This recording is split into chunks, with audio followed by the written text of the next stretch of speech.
দর্শক একটু পরে শুরু হবে আয়ারল্যান্ড বাংলাদেশের সিরিজের প্রথম টি20। আর তার আগে দর্শকরা যেটা করেন যে নিজেদের পছন্দের প্লেয়ারকে ইমপ্রেস করার জন্য প্লাকার্ড নিয়ে গ্যালারিতে হাজির হন। তবে আজকে ম্যাচের আগে আমরা একটা ভিন্নধর্মী প্লাকার্ড দেখেছি যেখানে লেখা হাজারো ভিড়ের মাঝেও আমার চোখ শুধু লামিয়ারে খোঁজে।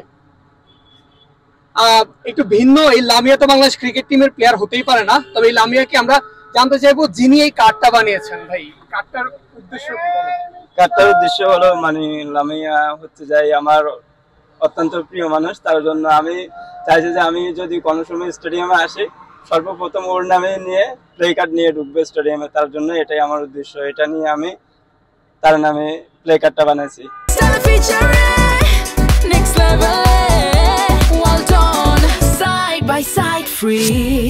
আপনি ক্রিকেট খেলা দেখতে এসেছেন নিজের প্রিয় মানুষের নাম নিয়ে? অবশ্যই, ক্রিকেট তো আমার সর্বপ্রথম, তারপরেও ক্রিকেটের পাশাপাশি আমার ব্যক্তিগত জীবন আছে, তার জন্য ওইটাতে ফোকাস করার জন্য আমি এটাই ওনাকে ইমপ্রেস করার জন্য এটাই বানাইছি। আমার এটাই উদ্দেশ্য আর কি। লামিয়া কি জানে আপনি আজকে এরকম কিছু করতে যাচ্ছেন বা দেখবে? আমি দেখবে কিনা সেটা তার বলতে পারি না, তারপর আমি ওনাকে বলে আসছি যে আমি এরকম একটা কিছু করব, ওখানে যদিও আসি আর কি, সেটা বলা হয়েছে। কোথা থেকে আসছেন আপনি? আমি তো আসছি কুমিল্লা থেকে। হ্যাঁ। আর লামিয়া? লামিয়া হচ্ছে যে নোয়াখালী।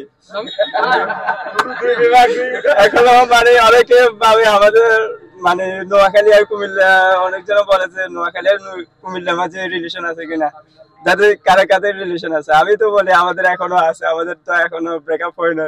সবাই এরকম মানে মন্তব্য করে, কিন্তু আবারটা তো ঠিকই আছে। আপনারা দুইজন দুই জেলার, যে দুইটা জেলা আসলে বিভাগ চায় বাংলাদেশে, দুইটা জেলা আবার এবার বিপিএল এর টিমও চেয়েছিল কিন্তু কুমিল্লা পায়নি, নোয়াখালী টিম পেয়েছে। নোয়াখালী টিম পেয়েছে, তার জন্য আমি অনেক খুশি, কারণ আমি কুমিল্লা নাই যেহেতু আমি এখন নোয়াখালীকে সাপোর্ট করবো। আপনি কি লামিয়ার জন্য বিপিএল এ নোয়াখালীকে সাপোর্ট করবেন?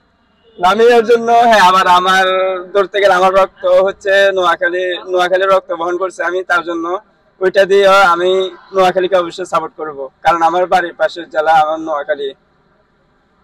ধন্যবাদ ভাই। দর্শক, যেটা দেখলাম আমরা ক্রিকেট মাঠে গ্যালারিতে দর্শকরা শুধুমাত্র ক্রিকেটারদের সাপোর্ট করতে আসেন না, নিজেদের প্রিয় মানুষকে সাপোর্ট করতেও আসেন, ইমপ্রেস করতেও আসেন।